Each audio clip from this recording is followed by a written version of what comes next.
Bruh. Underdog currently has Dalvin Cook and his rushing total for tonight's game against the Chicago Bears at 93.5 rushing yards. 93.5. There's no Alexander Madison. There are literally no Chicago Bears players playing in this game tonight. Dalvin Cook looked about as good as he has looked on a football field in a year and a half last week. We thought he was going to be limited with the shoulder injury.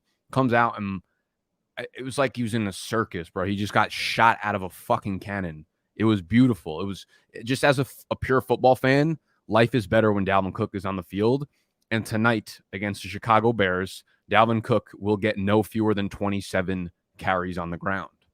I will say there is one small caveat that makes me a little bit nervous about this line, which is why I'm going to give you a secondary line. We're going to go with an option A and an option B. If this happens, then we pivot to this, okay? So Dalvin Cook's going in Chicago. 90% of Chicago's secondary is out for this week. Two key players that will shift everything for Dalvin Cook tonight, Akeem Hicks and Roquan Smith. Both of them are questionable for tonight's game. If they play, this might be a trap line. Akeem Hicks somehow enters. He gets on the football field the same way Vince Wilfork enters an in and out. There will be nothing left to eat when they are done. There will be no holes left on that offensive line if Akeem Hicks is on the field, okay? Both of them are questionable, so we're going to keep a close eye on Roquan Smith. We're going to keep a close eye on Akeem Hicks. If those guys are out, Dalvin Cook might go for 900. They might as well move the decimal over one spot to the right because this is the easiest. There couldn't be a number high enough where I wouldn't take it. But if those guys play, we might pivot over to Darnell Mooney, 51.5 receiving yards, okay? We saw what Darnell Mooney was when Allen Robinson was not on the field. And that was nothing short of, a high-end wide receiver too. 130 yards here, 150 yards here. Yes, wasn't really with Justin Fields, but with I expect them to have to throw the ball a ton and keep up with Minnesota's offense. Mooney's going to explode. All right, so I like those two picks. I like Cook over 93.5 rushing yards if Akeem Hicks and Roquan Smith are out. If they're not, then we pivot to Darnell Mooney. If you're a fucking beast and you want to make up for all the money that we lost in yesterday's shitty fantasy games, we can take both of them, all right? Throw 20 down, you're going to win 60. And the best part about it is if you're a first-time depositor on Underdog Fantasy, the link is the first thing in the description, and you use promo code BDGE when you deposit, you're going to get a 100% deposit match. All right? Go hit up Underdog Fantasy. Let's get into the games. This was like the worst week of football to watch. This was my least favorite week of football to watch, possibly ever. It might have been because I was streaming with Animal and One Chains and Tony. Like anytime you need to spend more than like 20 minutes together with that group of people, it's going to be a negative, a negative ROI experience. 6 hours with them, I'm not going to use the S word, but there were some negative thoughts going through my mind at the end of it. Just an awful viewing experience yesterday for football. Someone said it well on Twitter. Basically, I think JJ Zachariason tweeted this out. He was like, next year, just make sure that when you get into the fantasy playoffs, you bench everyone that helped you get there. That was the way it went this week, outside of probably Jonathan Taylor, which is why we're going to kick it off with the Colts and Patriots Saturday night game. I need to go get some matches real quick. As you can see, I'm in a wild energy mood right now, mostly negative, so we're going to get some positive fucking vibes going. Let's light up some Palo Santo. Bitches love Palo Santo. This one's nice and long and skinny. That's what she said. Hang. This is my playoff hopes prior to 4 p.m. At 4:10 p.m., this was them. Absolutely up in fucking smoke.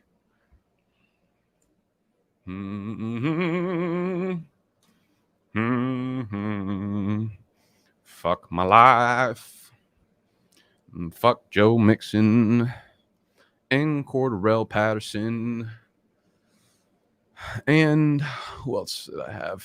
I don't know. No one, like literally no. Every single player on my team put up 6 points. No more, no less. No fewer, no greater. 6 fucking points. Oh, Ramondre Stevenson. He is the other running back I had in my lineups. All right, we're going game by game. Everything that happened in week 15 up to this point. We're going to look at some early week 16 waiver wire players. There are a lot of heavy duty pickups this week. Actually, this is one of the more exciting waiver wire weeks. And since everyone probably has $0 left to bid, I mean, you know, there's only 4 teams left and there's like 6 good pickups. So you're going to get at least 1 or 2 of these guys. The question becomes, who are we going to pick up in what order? All right. Tomorrow's video will be the waiver wire in-depth video every Tuesday morning. So make sure you're subscribed to the channel if you are not already. Let's get into the games. Start off with the Patriots and the Colts game, and this was disgusting on just about every single front. Carson Wentz. I mean, this was my.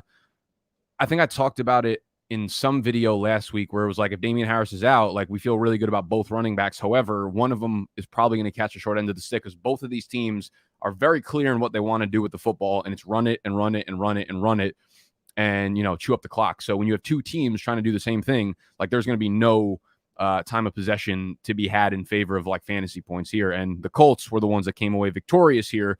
Jonathan Taylor running the ball 29 times. He obviously broke away that 67-yard touchdown run, which capped it. And like, yeah, man, I know everyone's like, no fucking running back should be in the MVP conversation, but motherfucking Jonathan Taylor absolutely deserves to be in this conversation.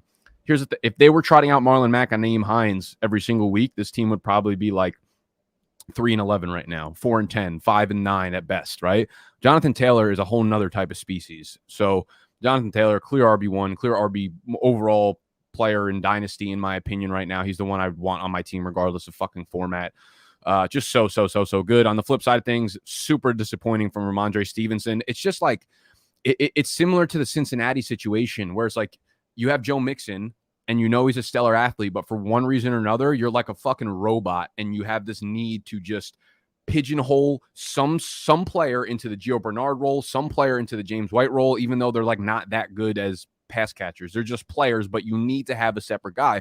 Stevenson's been so good through the air this year that I thought, you know, it was like as soon as it went to like 3rd and anything above 3rd and 3, he was off the field. Anytime it was more than 10 yards to go, whether it was 1st, 2nd fucking down, he got pulled off the field. So didn't get the opportunities in the passing game, which is, you know, disappointing because he's been super versatile up to this point.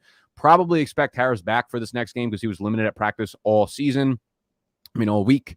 They get the Buffalo Bills, who are not the same defense that we really need to be worried about that we had been for a while. So, you know, depending on who is back for this one, if Damian Harris is back, Ramondre Stevenson is probably not playable in your lineup. I would think about playing Damian Harris depending on what his like practice schedule looks like this week. Hunter Henry had a nice little bounce back game, 6 for 77 and 2 touchdowns. Mac threw the ball 45 times, so someone had to have kind of walked away fed. You know, Jacoby Myers 12 targets, so he's continuing to be a high volume guy, but not making much out of it. I'm okay starting Hunter Henry going forward. Probably nobody on the Indianapolis side of things. However, I'd go back to Michael Pittman though. I mean, obviously terrible game. He got thrown out of the game, but he wasn't going to do anything otherwise. J.C. Jackson absolutely locked that man's up. Also, Mitch missed a long touchdown kind of immediately off the bat. They play Arizona next week at Arizona, so tough passing matchup despite how Arizona played this week. Carolina, Buffalo, Cam was just so bad at throwing the ball, which obviously impacts every player on this team. DJ Moore continues to get a ton of targets, though. 11 targets, 6 catches, 48 yards, so kind of disappointing. The only other player that you were probably thinking about playing on Carolina's side of the ball was Chuba Hubbard. 8 carries, 40 yards, sees 1 target to Amir Abdullah's 4 targets. Carolina plays Tampa Bay next week, and that run defense, so Chuba Hubbard becomes virtually unplayable. On the flip side of things, Josh Allen doesn't have a great day, but ends up going finding pay dirt, finds the paint box 3 separate times through the air, 24 yards on the ground, so he was fine for you in a week where everybody else was absolutely terrible, so relatively speaking, he was kind of goated. The big takeaways here, a few big takeaways. Gabriel Davis was a big-time waiver wire darling. Everyone loved him this week. No surprise there. Comes through. 7 targets, 5 catches, 85 yards, and 2 touchdowns. Next week will be interesting because they play the Patriots. J.C. Jackson will likely be locked up on Stephon Diggs. Stephon Diggs continues to give you a nice floor with virtually no ceiling, and it's pretty unfortunate, but this should open up a lot of looks for Mr. Gabriel Davis. So Gabriel Davis, I think you can play as like a rock-solid wide receiver 3 in your flex spot. Let's see. Devin Singletary was the other big takeaway here. He completely took over the backfield. 22 carries, 86 yards, and a touchdown on the ground. Catches his only target for 10 yards. So it was like basically his best game, and I don't know, as long as I can fucking remember. And my short-term memory is absolutely shot, but I'm going to go out on a limb and say Devin Singletary has been fucking terrible for about a year and a half now. The problem with this, Singletary will be low on my waiver wire target lists, only because I think we have guys just this week in particular who will be able to give you a higher ceiling, even if it's just for a week or two. Like Singletary, the beat reporters came out and said that like they're comfortable having him as their running back 1 for the remainder of the season. And I think it's very clear, right? Zach Moss has been a healthy scratch. Matt Breida got 1 carry. So they're serious. The problem is like, we've been doing this sing and dance and whatever the fuck that phrase is for 2.5 years now with Devin Singletary, right? And every single time one of them has a good game, everybody likes to take literally like a 2-quarter sample size and be like, yes, this is the guy now. So Singletary, sure, he might be the guy in his backfield, but would anyone be surprised if he goes 14 for fucking 33 with 0 touchdowns on the ground next week? Not me, okay? So I'm not going to be playing him against New England next week unless I'm really desperate, and nobody's on a bye, so I can't imagine that many people are like super desperate, although there were a lot of running back injuries. Singletary will be lowly ranked. Not the problem, but the thing to keep an eye on is after Buffalo plays New England, they play Atlanta. So if we see the same type of usage, right, maybe you want to gamble on Devin Singletary and maybe it pays off. I'm going to go on the side of, I don't know who the fuck owns him at this point in their leagues, but if you do, you can pick him up on the waiver wire. If you don't want to play him, but he gets usage like this again, where he's basically the only running back touching the ball, you can feel good about starting him in your championship matchup at home against Atlanta, where he should probably see 20 touches. So that's kind of the way I'm looking at this backfield. It's like we've been through this fucking movie, this novel before so many times, and we're trying to rewrite it when it was fucking written in Sharpie to begin with. Y'all know what I'm saying? Cardinals, Detroit. My favorite. I'm low-key going to get a Craig Reynolds jersey, I think, for no reason. I did start him in a Dynasty League playoff game against Snacks. That matchup is still up in the air. On Arizona, man, I don't really know what to take away from here. They got absolutely trounced by the Detroit Lions. Man, if I was a Detroit fan, I'd be super, super excited for the future of this team. Tough pill to swallow with Jared Goff at quarterback, but like that, they're like one piece away from turning this into like literally a 500 team next year, right? Like they have a pretty good defense, a good offensive line, great running backs, an up and coming receiving group. They could probably use a really early 1st-round pick on a receiver and really bolster this group. But Amon-Ra St. Brown's look really good. Every running back they trot out there looks really, really good. And they just, every single time, it's just like you just watch them play and you're like, dude, they like, they're not fucking around. And people are like, oh, I can't believe they keep winning games and losing and, and like getting worse draft picks. Like, dude, you're trying to build a winning fucking culture. Like no professional athlete's going out there to throw games. Like it's such a dumb fucking argument. I hate when I hear people say shit like that. So shout out to Detroit, shout out to Lions. They deserve some positive energy in the near future for them. Arizona, Chase Edmonds' first game back. It was mostly James Conner until like the 3rd quarter, 4th quarter when things ended up getting away. Chase Edmonds looked good on the ground though. 6 for 53. James Conner only 8 for 39. Neither of them scored a touchdown, which is pretty surprising given James Conner's 3 touchdown per game fucking rate. Conner was still pretty involved in the passing game.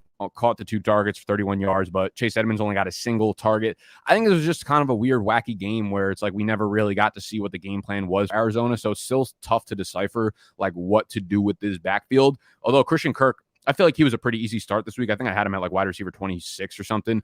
With DeAndre Hopkins out, we saw Christian Kirk at 12 targets, 9 for 94 and a touchdown. Zach Ertz, 11 targets. Keep forgetting I have to zoom in for you guys to probably see this shit. Zach Ertz, 11 targets, 6 for 74. Even AJ Green kind of came through. 8 targets, 4 catches, 64 yards. So Christian Kirk, I think, is pretty much a guy that's against Indy next week. That's kind of a tough match. They're actually not that good against the pass. Mac Jones just kind of lit them up. They're really good against the run, but not great against the pass. So you can definitely fire up Christian Kirk as a wide receiver too. I think Zach Ertz will probably be like my tight end in the 6 to 8 range. So both of them deserve to be in your lineups. AJ Green, more desperate, but like still very startable, I think. because DeAndre Hopkins is out. On the Detroit side of things, like I'm on Ross St. Brown at this point because Hawkinson's out, because Swift and Jamal Williams have been out. Like you continue to start him for sure. He's gotten an unbelievable amount of targets over the last bunch of weeks, 11 targets in this one, 8 catches, 90 yards, and a touchdown. Josh Reynolds, another big day. I just like, there's nothing in me that can say I want to start Josh Reynolds fucking ever. So I'm on Ross St. Brown. For me, feels like the every week starter going forward. We will have to keep an eye on Swift and Williams. I mean, at this point, again, like I think Craig Reynolds has like kind of showed enough to the point where it's like it might not even be worth bringing either of those guys back. Swift, we don't want to re-injure the shoulder.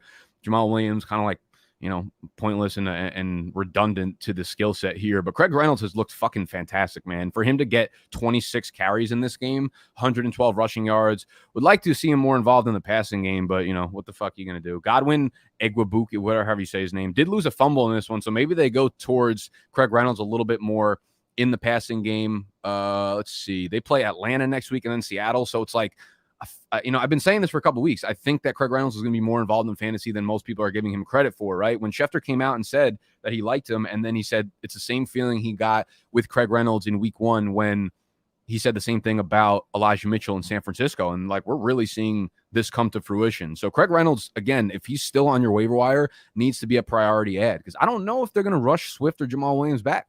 Even if Jamal Williams is back, like they might just say like, hey, we want to see for next year who are running back 2 or running back 3 is, because they got a lot of guys on the roster right now between Swift, Jamal Williams, Craig Reynolds, Jamar Jefferson, and Craig Reynolds is definitely fighting for roster spots. So they might just be like, let's fucking run this big girl out for the remainder of the season and see if he can withhold or just jump Williams or Jamar on the depth chart. So I wouldn't be surprised if we just see Craig Reynolds just become the workhorse for the remainder of the season, really. Jets, Dolphins. Disappointing return for Mr. Michael Carter. 8 carries, 18 yards, only 1 catch on 2 targets. Tevin Coleman was far too involved, but he outperformed Michael Carter. But like, I mean, at the end of the day, you're just not starting a single player on the Jets. I do think it was his first game back. Next week they get Jacksonville. So Michael Carter is someone I think you can put into your lineups because we've seen what kind of ceiling he can have on a weekly basis. But like, this was not a good start to his ultimate return to fantasy lineups. And I'm not going to be ranking Michael Carter, probably not within the top 25, maybe in like the RB 30 range. So like, you can get away with starting him, but I'm not super pleased about this performance, obviously. On the flip side of things, man, I was so fucking I started Tua in the E-Town Get Down at 12:59 p.m. I flipped Tua in my lineup for Taysom Hill. Somehow ended up working out. He ended up scoring more points than Taysom Hill, barely. But as the game was going on and Duke Johnson was getting these goal line carries and continued scoring touchdowns, I was like, we were live streaming for the games yesterday, and I was like, if Duke Johnson gets into this fucking end zone, I'm turning the stream off. Like, everyone's leaving my apartment and I'm shutting down. I might even shut down my entire YouTube channel. And he gets in a second time and I turn the fucking camera off.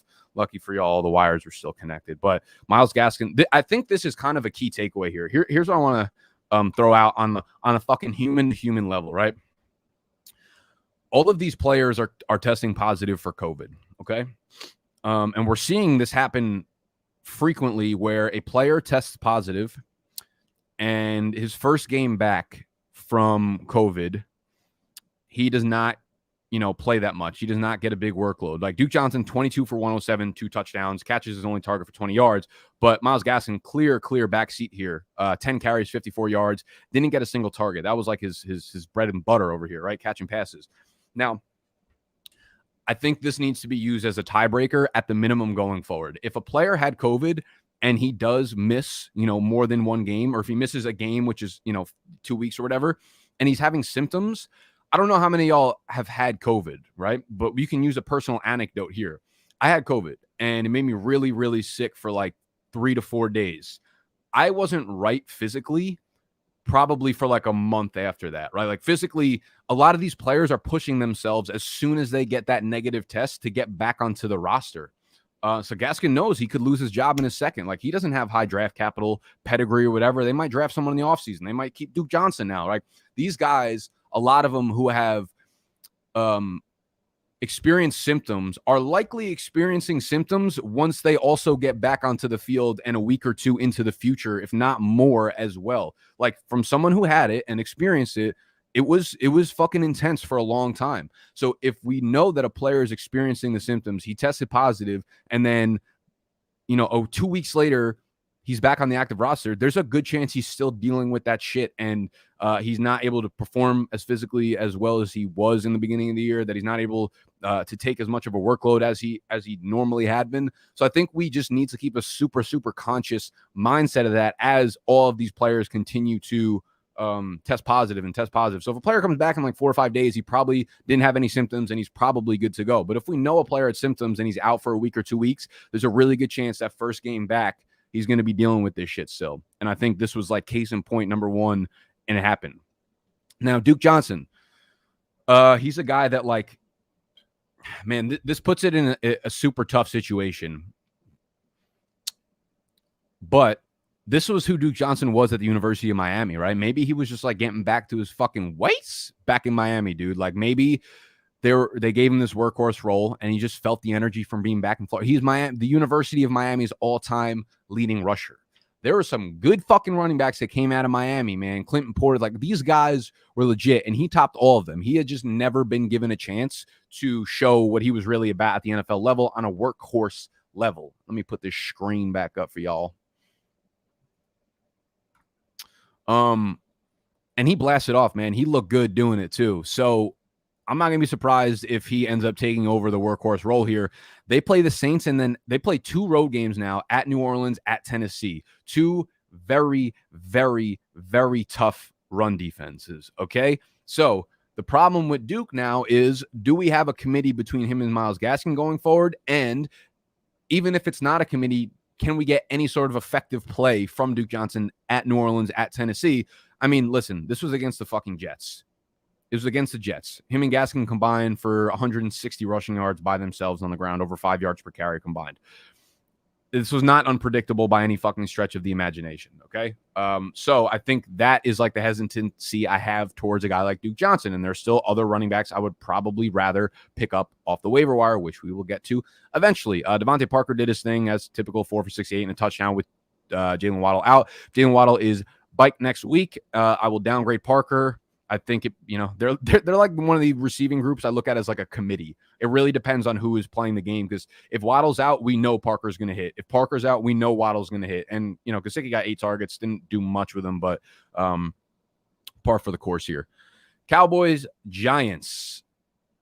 Tony Pollard back, 12 for 74 on the ground, more effective than Zeke. Zeke did get the touchdown on the ground. I think it was like a 10 or 11-yard touchdown run, if I remember correctly.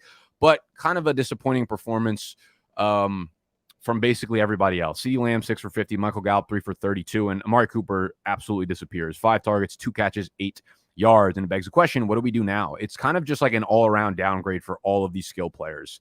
They get Washington next week, so that is a good matchup through the air, a really tough matchup on the ground. So we're going to be downgrading Zeke in that one.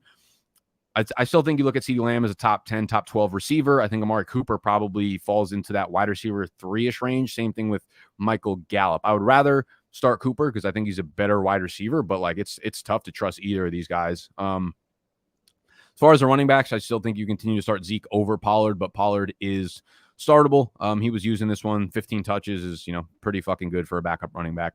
Giants side of things, well, RIP to Sterling Shepard, who tore his Achilles, and who knows where he goes from here in his career. He's a little bit on the older side. He came into the league a little bit older, but he was such a staple piece of this offense for a long time. I think, this obviously, let me actually check Spotrac real quick and see what his contract situation was.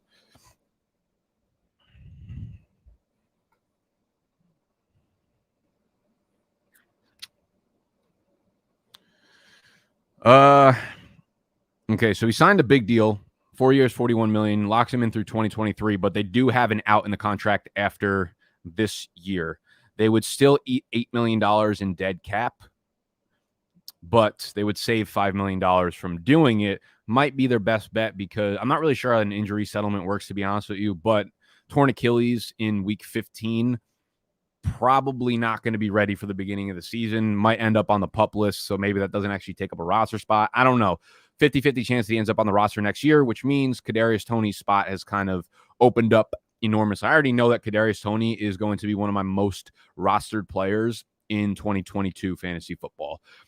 for two reasons, because, everyone's going to, basically, we only saw like 1 or 2 good games, so no one's going to be like too high on him, and everyone's just going to be like, he can't stay healthy. But that's the perfect, like, the round 8, 9, 10, when you can get a guy with that type of ceiling, even if he's only playing fucking half the games or 10 games or 12 games or whatever, anyone who can give you that type of ceiling in rounds 9, 10, 11 are so much more valuable than just like floor players, like where you were picking, Jameson Crowder and Zach Moss and like all these players who have no upside, but you hit on Kadarius Toney for 70% of the games, and he's one that can actually like win you weeks. So you'll get a really, really nice discount on Toney, and he'll present you with upside. Saquon Barkley, another fucking terrible game. 15 for 50 on the ground, 4 for 24 through the air on 8 targets. I think he lost 2 fumbles, so his fantasy day was basically fucking zilch. Saquon Barkley, he's like startable next week. They play, I want to say Philly maybe. Yeah, they play at Philly, so tough ground defense. Actually, no, they're much tougher against the air, but still, like, Saquon Barkley's a flex play. Like, if you have, 3-4 better options than him and you don't have to start him, he's definitely does not need to be started in your lineups going forward. Titans, Pittsburgh. You know what's crazy about this week? Like, the crazy part about this week is, like, a lot of the times when you have dud weeks from star players, it's like at the expense of them, but to the luxury of other players. But entire teams just absolutely fucking donutted, right? Like, they donutted. We're gonna change that. We're gonna put a siphon in there. Pittsburgh Steelers, right? Like, usually if Najee Harris has a terrible game, probably means like Deontay Johnson or Chase Claypool popped off. If Joe Mixon had a terrible game, it's probably because Jamar Chase popped off. And if Jamar Chase and T. Higgins both sucked, it's probably because Joe Mixon got 32 carries and popped. You know what I mean? But there was just like 50% of the teams just had absolutely nothing going from any player. Titans, another miserable performance all around from their passing offense. Julio Jones tweaked his hamstring. He's just done. It's funny as hell. I was watching Dr. Jesse Morse of the Fantasy Doctors. He does a weekly recap every Sunday night of all the injuries that happen in the NFL. And he got to Julio's, and he was like, the Tennessee Titans protocol for hamstring injuries is fucking terrible. I know it personally, and it's really, really bad. He's like, I'm going to reach out to Julio Jones's people. We need to get him stem cells in the hamstring. We're going to work together this offseason. I thought that shit was funny as hell. All right, good story. Thanks, guys. Deontay Foreman, 22 for 108. So he's the clear lead back here, and he's getting like the Derrick Henry workload. You continue to start him as a really, really rock solid RB2. Honestly, kind of like borderline RB1, just given the amount of volume and the amount of injuries in the fantasy landscape right now. Nick Westbrook-Ikhine is like one guy I would probably hit the waiver wire for if you need a wide receiver, because Julio Jones is going to be out, and he becomes like you can't even attach the name Alpha to his name, or the word alpha to his name, but he's someone I would look at, I guess. Pat Freiermuth, I believe, suffered a concussion, which is like his second in 3 weeks, so he should probably take a long seat on a rocking chair and watch the remainder of the games from his 92-inch television. Nothing else going on. Chase Claypool, 0 receptions. Deontay Johnson, down game. Najee Harris, man, like, you can't sit Najee Harris because he gets like 100% of the running back touches on Pittsburgh, but that O-line is so bad. I think Tennessee's defense is extremely underrated as well. So, it's not like a great defense, but like Pittsburgh plays KC, and they've been an improved defense. So you just can't really sit Najee Harris, man. That's the only takeaway here. It was a tough game, horrible offensive line. He has not been good the last few weeks. But you don't really want to miss the game where he gets 28 touches and scores 2 touchdowns. So, like, he's in your lineup next week, unfortunately. Texans, Jags, Davis Mills looks, okay again. Nothing else to take away other than you start Brandon Cooks if Davis Mills is the quarterback, which is the case the remainder of the season. So Cooks has strung together a bunch of really, really good performances. I feel like Brandon Cooks is 7 for 102 and 2 touchdowns might have been like the single best fantasy performance on the entire week because everyone was so bad. Flip side of things, James Robinson finally gets his workload that we've been waiting for as Urban Meyer departs Jacksonville. 18 for 75 and a touchdown on the ground. 6 targets, very encouraging. 3 catches, 13 yards. Production wasn't there, but overall 24 opportunities for the kid, and you are excited to put him back into your lineups again. And they play I want to say someone juicy. Yes, they play the Jets next week, so James Robinson will definitely be back into that top 12 conversation as far as fantasy running bikes go. Laquan Treadwell continues to fucking eat there. If you are desperate for like a wide receiver 3 in a PPR league, 14, 16 teams or whatever, he can certainly be used because this is now like 5 or 6 games strung together in a row where he's been usable in PPR leagues. Bengals, Joe Burrow, miserable day. Joe Mixon, miserable day. Jamar Chase, miserable day. T. Higgins, miserable day. C. Joe Zoma, miserable day. Samaj Peters, miserable day. Everyone fucking miserable days. Somehow get the dub because everyone on Denver, miserable day. Teddy Bridgewater, miserable day. All right. Joe Mixon, 17 for 58 on the ground. What did he catch? One pass for 2 yards. Very cool. This was like the most Joe Mixon performance of all time. Just getting you 1 yard at a time. As a fantasy owner, you're like, yes, there's another 0.2 points. There's another 0.1 points. Like if he rips off a 6-yard run, you're fucking, he just like tripled the fantasy points that he had for the day for you. He does leave with an ankle injury. Okay, so he leaves with an ankle injury. He does return and he's on the field for the kneel down. So I'm not really sure what this means. It's something you're going to have to keep a really, really close eye on. It looked like he was pretty seriously hurt, but maybe it's not that serious. Maybe it's a low ankle sprain and he's day to day. Maybe it was just a quick tweak and it's nothing long term. But that would make Samaje Perine an absolutely, a priority pickup. Okay, like Samaje Perine, he automatically goes into a workhorse role that's like equivalent, if not better, than what Joe Mixon gets on the regular. Because this is a situation where it's like, they're like, no, we'll never run a pass play for Joe Mixon, but you get fucking 42-year-old Samaje Perine on the field, and my God, all I see is Christian McCaffrey coming out of the backfield. It's actually sickening. It is sickening. It makes my stomach drop when I watch fucking pass down Perine get onto the field. But if Mixon misses this game, then guess what? Like Perine becomes a kind of like a plug and play RB2. They do get a really tough matchup against Baltimore. Baltimore's good on the ground, terrible against the pass right now. They are a pass funnel team, so not a great matchup, but like Perine needs to be picked up in case Mixon is out for next week. On the flip side of things, Teddy Bridgewater, dude, the injuries over the last like month or 2 months of the season have been out of control in NFL. And I'm not talking about volume. I'm talking about like, we talk about quality versus quantity. And I'm not, don't hear what I'm not saying right now. These are high quality injuries in terms of like the depth of these fucking injuries, like the seriousness of the injuries. The number of dudes who have looked like they've straight up died on the football field over the last month of the season is more than I've ever seen in my life, just like combined, right? Like the nearby hospitals have to be running out of wheelchairs. It makes no sense. Like people are just absolutely getting body bagged on the field. They're getting flatlined. And it happened to Teddy B. He's out of the hospital. I believe he's okay. Concussion, that kind of stuff. Drew Lock likely going to start next week. Another one of those situations where people are going to look at like a 1/4 sample size and be like, Drew Lock loves his tight ends. Albert O, Noah Fant, both had good games. And like, it doesn't actually mean anything in terms of predictiveness. So you stay away from Judy. You stay away from basically every single player on the Denver Broncos if Drew Lock is under center. Noah Fant kind of stays where he has been for me as like a low tight end 1, probably in like the tight end 11, 12, 13-ish range in my rankings for next week. So nothing really changes for me in this offense. They're going to, again, depend on their running backs as they have been all year. It's a 50-50 time split. They get let's check it out. They get the Las Vegas Raiders and then the Chargers. So 2 good matchups for running backs. I think you continue, neither of these guys got in the end zone this week, but that is not the typical weekly box score for these guys. I think, they're a really good chance, coin flip at worst, to get into the end zone on most weeks. So Devonte Williams is going to be an RB2. Melvin Gordon, probably a low-end RB2 as well. I think you can get both of them back in your lineup next week. Falcons, Niners. Let's see. Matt Ryan I don't like think Matt Ryan knows how slow he is.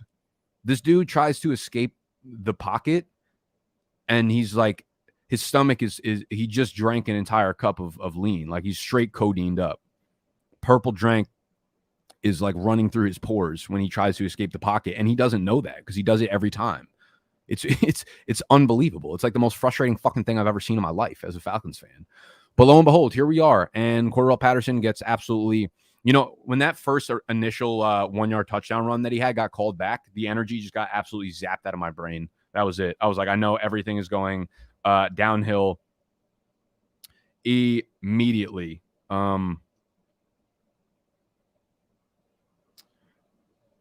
Immediately. And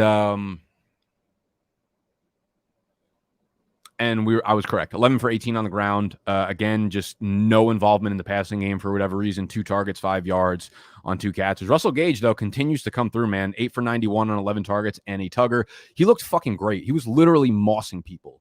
Russell Gage, I didn't think it was in his repertoire, but lo and behold, Russell Gage, in fact, is Randy Moss incumbent. So you continue to put his ass in your lineup, man, because he's looked fucking great.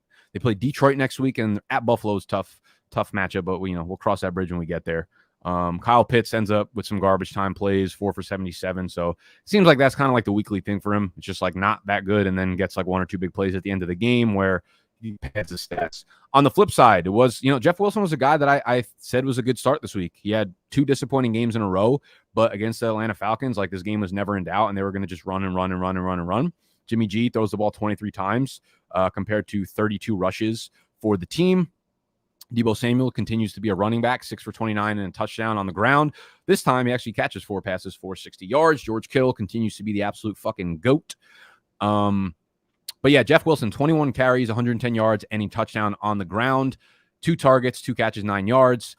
San Francisco plays against Tennessee next week and then Houston in week 17. I am nervous that Elijah Mitchell's not coming back for the remainder of the season. Basically, everything that Kyle Shanahan has said has been kind of pessimistic about it. If that's the case, and if they're in game script like this, which, against Tennessee might be a little bit tough, I'm probably going to rank Jeff Wilson a little bit lower than consensus. But if he gets that Houston matchup week 17, man, there's no cap on how many touchdowns this man can score in a game. Ayuk, super disappointing game. 1 catch, 36 yards. I don't really know what to tell you there. I'm sorry. I started him in E-Town Get Down, and honestly, that was like low-key one of the best performers on my fucking team.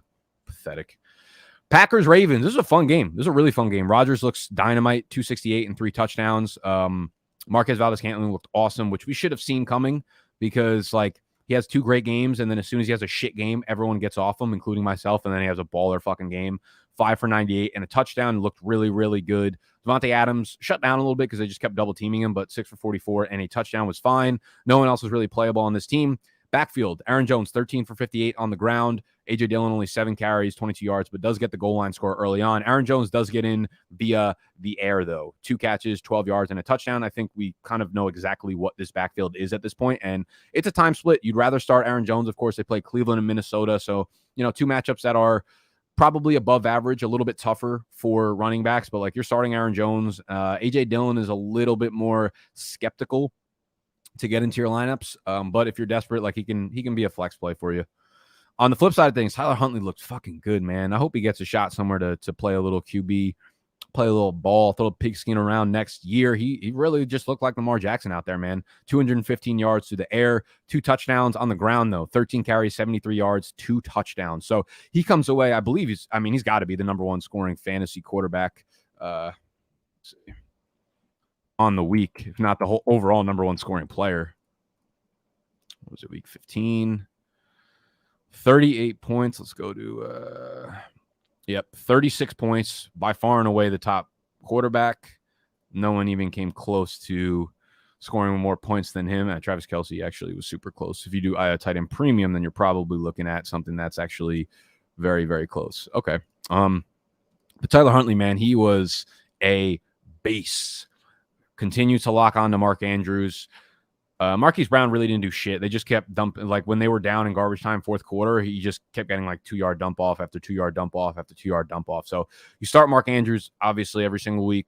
Marquis Brown, I think he's a player that you get into your lineups regardless if it's Huntley or Lamar Jackson, but you just kind of lower expectations a little bit, and he's more of a flex play where there probably are a handful of options on your bench that you might be able to actually start over Mr. Marquis Brown. One of the bigger takeaways, though, is the backfield split up here. Latavius Murray, Devonta Freeman. So Freeman had kind of seen his workload be super steady for the last month or month and a half of the season, and we thought, he kind of took over as the clear-cut RB1 in the backfield, and then this game comes, and now you have zero fucking trust in starting Devonta Freeman. So he kind of needs to be not flirting with your fantasy lineups next week, unfortunately, if you're using him as a flex play, because we don't know what we're going to get on the goal line. And now Latavius Murray out-carried him 7-6 in this one. It's not a pretty sight. And if you want to talk about the least fucking prettiest sight possibly of all time, then the link to Snacks' Instagram is in the description. God damn. Tampa Bay Bucks, 0 points. New Orleans Saints, 9 points. Man, I had Brady and Chris Godwin going in the E-Town Get Down against One Chains. I'm going to lose that matchup, by the way. I'm not going to make the playoffs. It was sickening because he started off with Kelsey, and then I still liked my matchup. After the 1 o'clock games go, he had like 4 or 5 players that kind of dudded out. So I'm like, oh, fuck yeah. I just need a couple good games for my 4 o'clock games. All of them were horrible. They all scored like 3 to 4 points.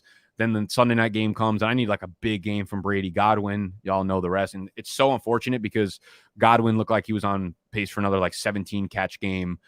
Mike Evans gets hurt. Leonard Fournette gets like, if Godwin had stayed healthy, he probably would have put up like 25 points. Would help Brady have someone to throw to that can gain an ounce of fucking separation here. Just overall, worst night of my fucking life. Not really, but I did wake up dead inside today. Taysom Hill, really disappointing game. I feel like we were all kind of waiting for the pin to drop here, and I had a really bad feeling about Taysom Hill this week. I just figured, like I said it last week, I was like, Brady's going to be in the defensive game plan meetings, and he's gonna know how to stop Taysom Hill, and we saw it come to fruition. I started Tua over him, and it ended up being the right call, but like fucking barely. But New Orleans plays Miami next week, and Miami's defense has been actually really, really good. But I think you could probably start Taysom again in Superflex leagues. I'm probably not throwing him into my lineup. If you're in a 1 quarterback league, there will probably be enough players that you like ahead of him. Maybe we can give him versus Brady. Brady plays Carolina. I would actually play Taysom Hill against Miami, at home against Miami, over Tom Brady next week because Brady's going to be without Godwin and Evans. So Kamara's first game back, wildly disappointing. 11 carries, 18 yards on the ground, 2 catches for 13 yards through the air. It's just a game you kind of throw away and look forward to next week. Obviously, can't start any pass catchers there in New Orleans. Big game for Marquez Callaway, but you can't trust that at all. Again, the big takeaways from Tampa Bay. Godwin, knee injury, out for the remainder of the regular season. Mike Evans, hamstring injury, probably out 1 to 3 weeks. Leonard Fournette, also going to be out probably 1 to 2 weeks. So Ronald Jones becomes a priority to the highest degree pickup. Gio Bernard, I know he went to the IR, but I'm not sure if he's eligible to return or not. Set to miss time with MCL hip injuries. That was about a week ago. Yeah, I don't think we're going to see Gio, and Keyshawn Vaughn looked so bad last night that Ronald Jones might be like an 80% snap player, and we've seen what that could do for Mr. Leonard Fournette. So, in my opinion, Ronald Jones becomes the number 1 waiver wire pickup this week with, as long as Leonard Fournette is actually slated to miss time, which I believe everything I've read is the case. Chris Godwin out. Now, a lot of moving parts again for the wide receiver group here. Really disappointing day for Gronk, who had 11 targets but only caught 2 of them. He should have a monster blow-up stretch here. He might be a league winner for the fantasy playoffs. But with Godwin out and Evans out, Tyler Johnson was the wide receiver 1 in Tampa Bay. He is a super athletic player. He went to Minnesota with Rashad Bateman. Them two together in that fucking conference was unfair for defenders trying to go against him. The big notes here, of course, are Antonio Brown and Rashad Perriman are both going to be back in the lineup likely next week. Antonio Brown, if he is available on your waiver wire, which he actually is in a couple of my redraft leagues. I know in the E-Town Get Down he was dropped because whoever had him didn't want to hold on to him, didn't think he was going to, stick it out or come back this season. Now, with the circumstances changing, Antonio Brown's going to be back. Antonio Brown is my number 1 waiver wire pickup in all of fantasy this week.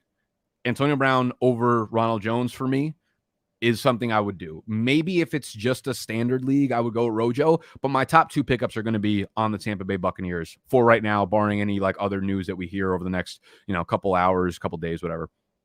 But Antonio Brown will slot immediately into an alpha for Tom Brady when he doesn't have anyone else to throw to. I would also take Rashad Perriman likely over Tyler Johnson. What I would do, as what I said earlier in this video about the COVID thing, Rashad Perriman missed this game with the COVID IR. I'm going to do some research on Rashad Perriman. I don't know if it was like what the case may be or if he had symptoms, but I'm going to look into that because if he did, there's a chance that, again, he comes onto the field less than 100% and Tyler Johnson kind of takes over wide 2 role. But we remember Rashad Perriman, pretty sure he won people championships. I'm actually pretty sure, yes, 2 years ago. No, because I lost to Snacks in the E-Town Get Down playoffs last year. 2 years ago, I was in the championship against One Chains, and Rashad Perriman dropped like 25 points on me. Yes, that's how it went.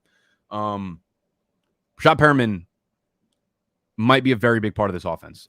You obviously want Brown over Perriman, but between Perriman and Tyler Johnson, I just feel like Perriman, for whatever reason, has the trust of this team. So if he is back from the IR, from COVID IR, then I prefer him as my wide receiver 2 in Tampa Bay. If he's not, though, Tyler Johnson becomes super fucking intriguing as a free agent and as a waiver wire pickup. But a lot of players to pick up here in Tampa Bay, and that's where you're blowing the $0 fab that you have left.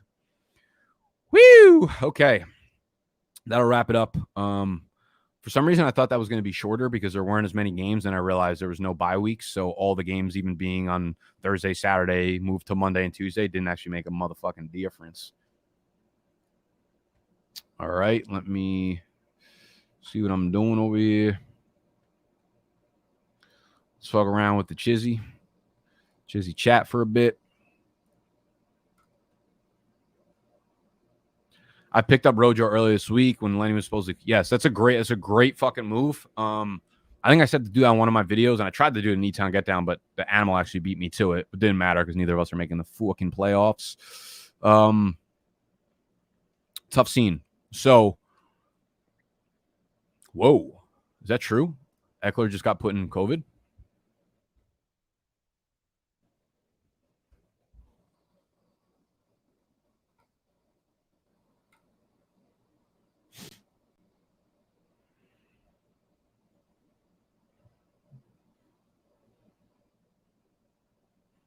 What did I miss here? Why is it not popping up on my fucking timeline immediately?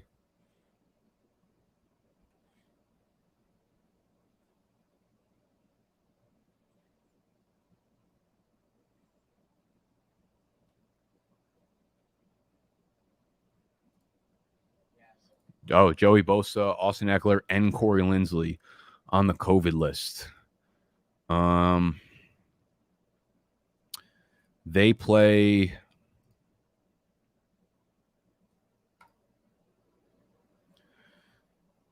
Chargers play on Sunday. Oh, against the Texans. Fuck, what a beautiful matchup that will be as long as Eckler is cleared.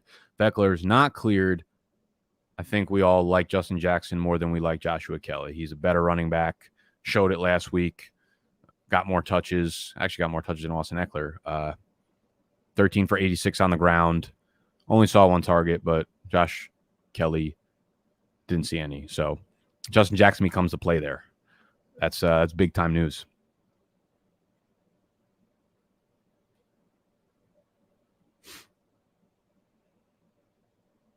Whew.